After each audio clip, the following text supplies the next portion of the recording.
Fala pessoal, chegamos então para mais um vídeo e hoje o vídeo eu vou fazer para você, né? Vou te entregar o sermão, né, que a gente fez na outra aula, né, onde a gente viu segundo Crônicas 7:14, que ali nós estávamos falando sobre como montar um sermão, né, a partir do momento que você escolhe o texto. Então, lá eu fui fazendo passo a passo, né? Aqui eu vou entregar hoje para você a pregação como um todo, né? Como se eu fosse pregar na igreja hoje, tá? Então, roda a vinheta e vamos pro vídeo.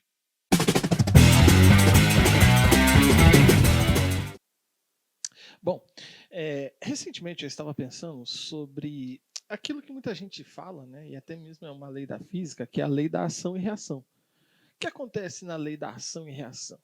Tudo aquilo que você age sobre determinado objeto, ele devolve essa mesma ação sobre você.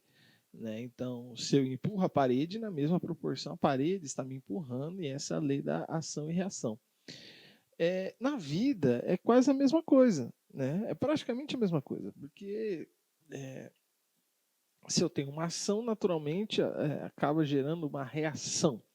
Então, se eu trato bem uma pessoa, é muito possível, bem provável, que essa pessoa vá me tratar bem, né? E aí, puxa, se eu guardo dinheiro, então eu vou ter sempre dinheiro. Então, a ação, você tem uma reação, né? Um resultado por aquilo que você faz. E o que acontece? Com Deus, né? Na nossa vida espiritual, na nossa vida social, enfim, nas mais diversas áreas da nossa vida, as coisas são da mesma forma. Então,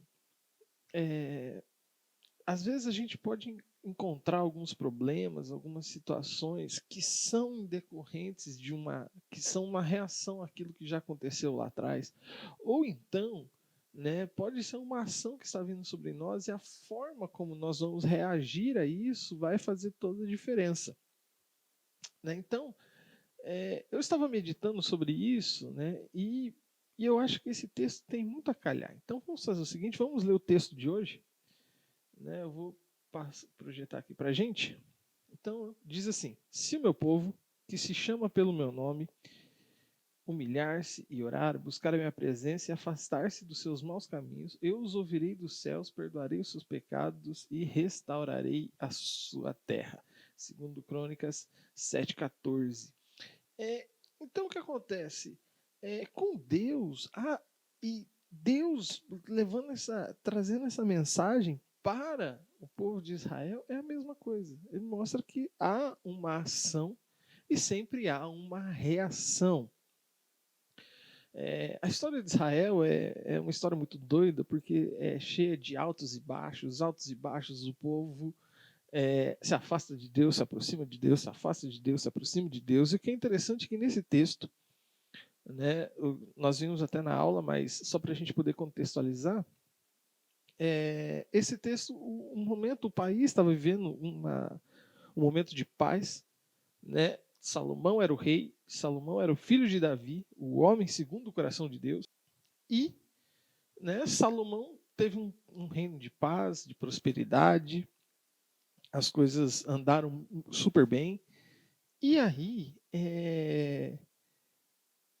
Salomão constrói o templo, constrói o palácio, faz tudo o que deveria fazer, o que precisava ser feito, e o povo está feliz, está todo mundo muito feliz. Então Deus aparece para ele, Deus fala com ele e fala assim: olha, eu ouvi a sua oração, e por conta disso, Deus fala mais algumas coisas, mas aí a gente pegou e eu isolei esse texto aqui porque ele é muito interessante, esse versículo, e aí nós podemos refletir sobre ele. Então, o que Deus está dizendo é que para tudo na vida há uma ação e uma reação. Inclusive, se o povo viesse a fazer algumas coisas. Então Deus começa, vamos pegar esse trecho aqui, esse versículo, e esse versículo ele começa com o se. Se meu povo que se chama pelo meu nome humilha. Se meu povo que se chama pelo meu nome. Tá certo? Vamos pegar essa parte aqui. Essa condição se. Há duas formas que nós podemos entender na Escritura sobre probabilidade. Tá certo? E eu não vou fazer conta aqui, não se preocupe. Não se preocupe. Tá? A probabilidade na Escritura ela é muito interessante. Por quê? Geralmente é Deus quem dá, e a probabilidade nós podemos ver ou uma probabilidade altamente possível, né? Então vamos colocar aí, já que é uma probabilidade, 99,9% de possibilidade de acontecer, então, né, basicamente 100%. Mas como há uma condição, né, na frase, na oração, no texto, então a gente não dá certeza. Né? Mas também há a possibilidade que não é impossível de acontecer, ou uma possibilidade quase impossível que se aconteça. Né? Então, vamos pensar aqui numa situação, por exemplo, aqui no texto é altamente provável. Se o meu povo, e aí depois nós vamos ver o que é isso, né? Mas também você tem a condição de pouco provável, ainda que fosse possível falar a língua dos homens e dos anjos. Ainda que eu falasse a língua dos homens e dos anjos. Né? Então, Paulo fala isso, ele usa também essa medida de comparação, que ainda que fosse possível, e aí depois ele vai discorrer sobre o amor, mas, ou seja, uma possibilidade pouco provável. Né? E essa seria 0,01, vamos colocar assim. Então, a primeira coisa que nós podemos entender nesse texto é que o que Deus vai falar aqui, né, é uma possibilidade muito provável, ou seja, vai acontecer. E aí ele continua. Vamos colocar aqui. Se meu povo que se chama pelo meu nome. Vamos pegar aqui o meu povo. Meu povo, ele é muito interessante, porque é uma condição. Deus está dando uma condição para um grupo seleto de pessoas. Ele não está falando aqui se todas as pessoas do mundo, se as pessoas que são altas, se as pessoas que são baixas. Não está falando isso. Ele está falando se o meu povo. Então ele está delimitando essa realidade, né, para que Salomão possa entender o que está acontecendo. E aí, nesse quesito, eu me lembro de um texto que está lá em 1 de Pedro 2,9. Vocês, porém, são povo escolhido, reino de sacerdotes, nação santa, propriedade exclusiva de Deus, a fim de que vocês possam mostrar às pessoas como é admirável aquele que os chamou das trevas para a maravilhosa luz. Então, o que acontece aqui? O meu povo, quando Salomão ouviu isso, obviamente ele estava entendendo sobre o povo, sobre a nação, sobre as pessoas que estão ali, entende? E quando nós olhamos para esse texto e vemos aqui o meu povo, Deus falando do meu povo, nós podemos entender que somos nós, os salvos, nós, os filhos de Deus. Tá certo? E aqui eu quero colocar bem claro que são os salvos. Né? Eu e você, nós não conseguimos definir quem é salvo e quem não é. Nós podemos entender sobre a nossa salvação. Nós podemos dizer se a nossa salvação foi genuína ou não. Mas os salvos, que é esse que nós só podemos ter certeza sobre nós mesmos, esse sim, são o povo que é chamado pelo nome de Deus. Tá certo? Então, esse povo que teve a sua conversão e que nós não necessariamente não precisamos saber quem são, né? Eu posso falar de mim, você pode falar de você, entendeu? Mas se você é povo, se você teve o seu arrependimento sincero, se você entregou a sua vida a Cristo, você entende que você não consegue viver sem Cristo, esse povo aqui é você, entende? Se você ainda não entende isso e tem dúvidas sobre isso, pode me chamar aqui, né? Vamos falar aqui, vamos conversar. Eu posso te ajudar nesse sentido. Se não, procura sua liderança, procura seu pastor, enfim. O que eu puder fazer para te ajudar nesse sentido, eu estou disponível. Mas esse povo é uma característica específica, são pessoas específicas. Isso não é uma condição geral para todas as pessoas. Não, muito pelo contrário. Essa é uma condição específica para um grupo seleto de pessoas. Se o meu povo que se chama pelo meu nome, ou seja, os filhos de Deus. Né? Então, se é Deus quem está falando, naturalmente o povo que se chama pelo seu nome são os filhos de Deus. Né? Nós podemos lembrar da igreja primitiva, né? Os discípulos, eles ganharam o apelido de pequenos cristos. Né? Daí que surgiu a palavra cristãos, porque eles se assemelhavam e faziam as coisas que Cristo tinha dito. Então, dessa forma, nós podemos ver que o povo que se chama pelo nome de Deus é o povo que se parece com Deus, é o povo que fala e faz as coisas de Deus. Né? Então, um pai, por exemplo, ele vai ter o seu filho parecido. Ainda que se não tiver nada externamente que seja semelhante, né, nós temos o sangue, o DNA. E o DNA ele mostra que o pai é pai daquela pessoa, o filho é filho, enfim. Né, obviamente vai provar os dois. Então, o nível parentesco e tal, o DNA ele demonstra essas coisas. Né? Então, o nosso DNA é o fato de nós termos recebido a Cristo como nosso único e suficiente Salvador. Beleza? Então, nós somos os filhos de Deus. Ou seja, Deus está dizendo alguma coisa, né, que, por uma causa e efeito, né, por uma causa e consequência, se, numa probabilidade muito possível, o povo que se entende que é povo de Deus, o povo que se chama pelo nome de Deus, precisa fazer alguma coisa. Né? Então, Deus colocou uma condição, ele começa falando de uma condição, mas antes da condição ele endereça. Agora ele vem com a segunda parte desse versículo, é o momento em que ele fala o que a pessoa precisa fazer. Né? Essa é a parte da responsabilidade que o homem tem. Então, se o meu povo, que se chama pelo meu nome, humilhar-se e orar e buscar a minha presença,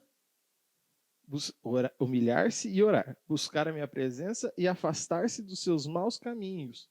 Então, aqui, o texto, né, Deus ele nos dá uma missão. Né? Ele nos dá algo que nós devemos fazer. Poxa, então, uma ação aconteceu anteriormente. Então é como se Deus falasse assim, olha, sabe papo de mãe? Vou dar um exemplo aqui, papo de mãe. Olha, se você fizer isso, quem nunca ouviu uma dessa, né? Se você fizer isso, vai gerar tal coisa. Ah, se você fizer tal coisa, vai ter castigo. Se você fizer tal coisa, você vai apanhar.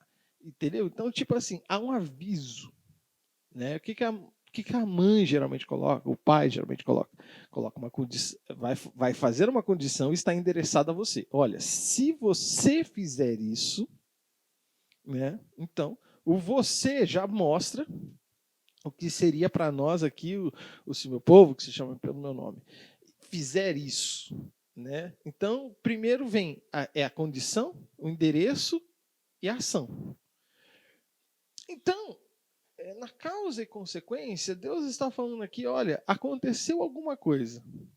Diante de uma causa, né, que você fez, e aí você teve uma consequência, você vai ter uma probabilidade altamente possível, sendo você povo que se chama pelo meu nome.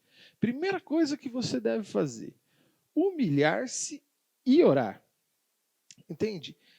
E aí Deus, tudo bem que ele está falando aqui para Salomão no Antigo Testamento, Jesus ainda nem tinha sido revelado ainda, mas hoje nós podemos olhar para essa questão e entender que o que Deus está falando sobre humilhar-se é uma questão que o próprio Deus deu esse exemplo na pessoa de Jesus Cristo. Então vamos ler aí, Efésios 2:8.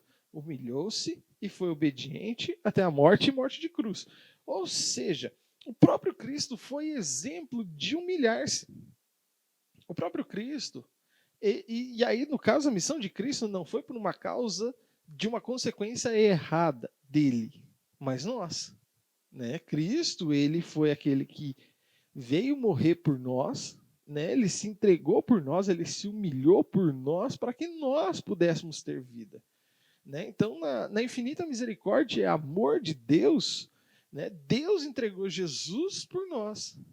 Só que Cristo não foi simplesmente lá e morreu. Não, ele se humilhou. Então nós precisamos olhar para Cristo, entendemos que nós não somos o centro do mundo, e assim como o autor e consumador, aquele que tem um nome que está acima sobre todo nome, ele se humilhou. Nós também precisamos nos humilhar. Por quê? O problema está no orgulho.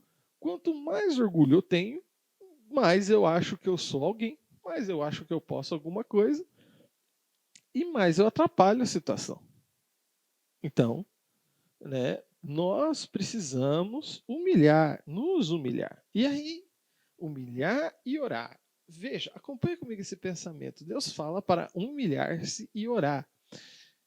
É óbvio que essa oração não é a mesma oração de, por exemplo, para se alimentar, não é a mesma oração para comer, não é a mesma oração para dormir, entendeu? Não é uma oração de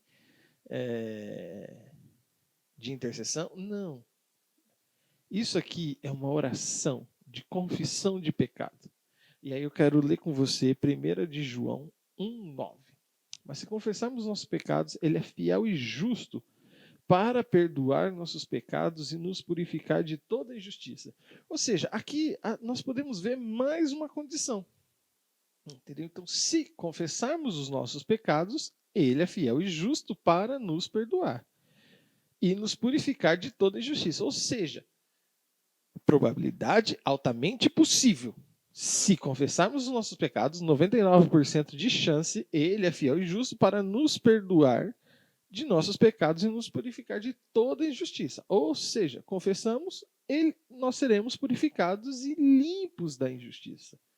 Sendo assim, nós podemos entender que essa oração que nós lemos em 2 Crônicas 7:14, né, se humilhar e orar é confessar os pecados, né? Porque o povo vai precisar buscar a Deus, e Deus está passando aqui a receita de bolo para o povo. Olha, quando vocês errarem, quando vocês tiverem uma ação errada, e essa reação gerar essa ação gerar uma reação desagradável, o que vocês vão fazer?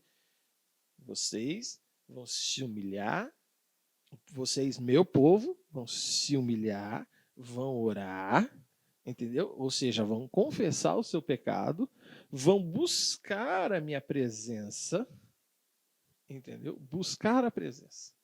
Isso aqui é muito interessante, porque e por que vem logo depois de orar? E eu entendo que isso é a questão de confessar pecado. Porque quando a gente peca, e aí a gente viu isso no primeiro caso, que é o caso de Adão e Eva, eles pecaram. Eles comeram do fruto da árvore do conhecimento do bem e do mal, coisa que não era para eles fazer, e eles fizeram. E aí, o que aconteceu? Eles, em vez de irem a Deus, não, muito pelo contrário, eles procuraram se esconder, como se isso fosse possível. Claro que eles não sabiam que era impossível esconder de Deus, mas é a primeira ação, é o reflexo natural ao pecado, e quando você reconhece que você fez alguma coisa errada, a busca é se esconder. Então, nós podemos ver que Adão e Eva, eles se esconderam. E a tendência do ser humano, quando peca, é justamente essa, é se esconder. Ou seja, Deus fala que, olha, você confessou o seu pecado, agora você busca a minha presença. Esse é praticamente um processo de santificação, né? Só que o ser humano, ele tem dificuldade em buscar a presença de Deus, ele tem dificuldade em permanecer na presença de Deus, porque o ser humano, ele é falho e pecador, né? Veja, o povo não quis subir o monte com Moisés quando Moisés sobe para falar com Deus. O povo fica lá embaixo e fala assim: Moisés, interceda por nós. Sabe? Então, o povo, e aí, pior que esse momento é logo depois do povo ter pecado. No deserto. Dependendo de Deus. Então, o povo ele tem dificuldade em buscar a presença de Deus. Por isso Deus está falando assim: olha, você vai orar, confessar, você vai se humilhar, você vai confessar o seu pecado e você vai buscar a minha presença. Porque o ser humano ele tem dificuldade em buscar a presença de Deus. E aí ele fala, afastar-se, né? Buscar a minha presença e afastar-se dos seus maus caminhos, ou seja, as suas práticas erradas. Aquilo que você fez que não estava certo. Você tem que se afastar, esse é o processo de santificação. Ou seja, você foi lá, você se humilhou, você confessou, entendeu? Você buscou a presença de Deus e agora você precisa se afastar dos seus maus caminhos, ou seja, é um processo de santificação. Então você busca a Deus. Quando você mais busca a Deus, mais você tem de Deus. Sendo assim, mais você vai se afastar das coisas do mundo. Mais você vai se afastar dos seus caminhos errados. Quanto mais próximo de Deus eu estou, mais longe dos meus maus caminhos eu estou. Quanto mais perto dos meus maus caminhos eu estiver, mais longe eu estou de Deus. Então, é buscar a minha presença e afastar-se. Não tem como você colocar os dois pés em duas canoas. Entendeu? Você vai se molhar, você vai se dar mal. É causa e consequência. Então, a causa e a consequência, a causa pode ser muito ruim, a consequência pode ser desastrosa, mas a promessa ela é real.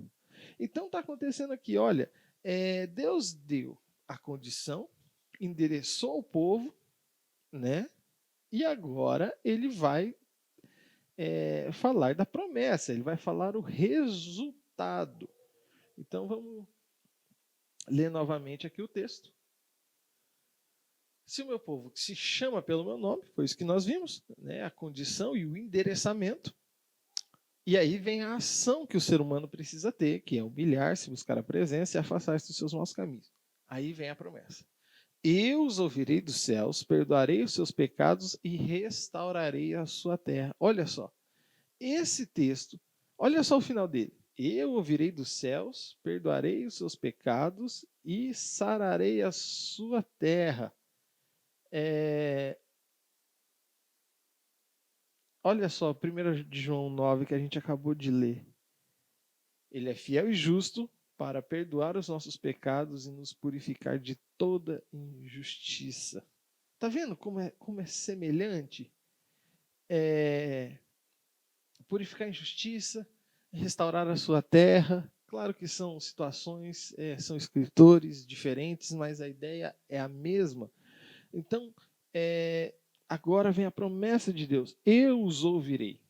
E aí a probabilidade, por isso que é altamente possível, porque ele fala: se você, que é meu povo, se você que está comigo, entendeu, fizer essas coisas, então eu ouvirei dos céus. E aqui Deus está fazendo uma aliança com o povo. Assim como Deus, ele sempre tomou iniciativa em fazer as alianças com o povo desde o começo.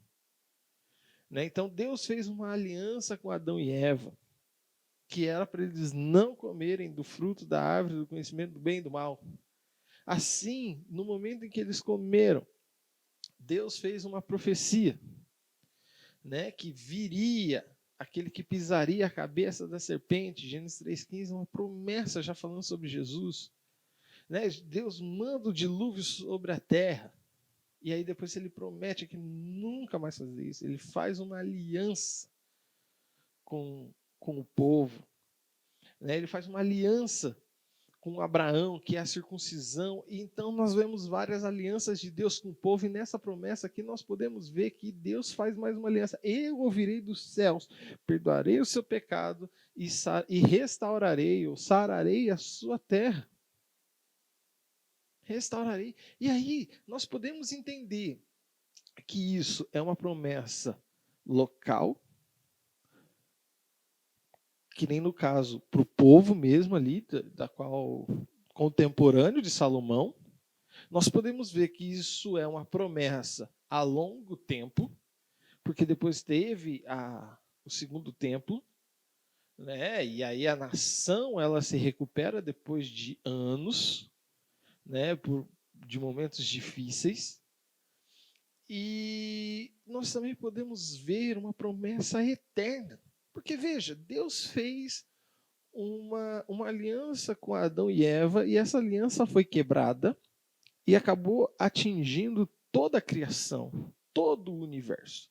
E lá em Apocalipse 21, tem algo muito interessante que está falando para a gente e eu quero ler com você. Então diz assim: então vi um novo céu e uma nova terra. Pois o primeiro anjo, a primeira terra, o primeiro céu e a primeira terra já não existiam, e o mar também não mais existia. Eu vi a cidade santa, a nova Jerusalém, que descia do céu da parte de Deus, como uma noiva belamente vestida para o seu marido. Ouvi uma forte voz que vinha do trono e dizia: vejam, o tabernáculo de Deus está no meio do seu povo. Deus habitará com eles, e eles serão seu povo, e o próprio Deus estará com eles. Então veja, olha só, a promessa de Deus, ela não é simplesmente para aquele momento, mas ela é uma promessa que ela tende a permanecer no longo prazo. Essa promessa ouvirei dos céus, perdoarei o seu pecado e sararei a sua terra, não é somente algo específico para o povo de Israel ali, não é algo somente momentâneo, mas é algo também que vem de antes e se cumprirá eternamente, futuramente, quando nós teremos um novo céus e nova terra, assim como nós vemos em Apocalipse. Olha que coisa maravilhosa. As palavras de Deus, né, proferidas a Salomão, têm diversos momentos, né, da qual nós podemos entender isso. Então, para mim e para você, que somos salvos, que confessamos a Cristo, nos convertemos verdadeiramente, temos uma nova vida em Cristo.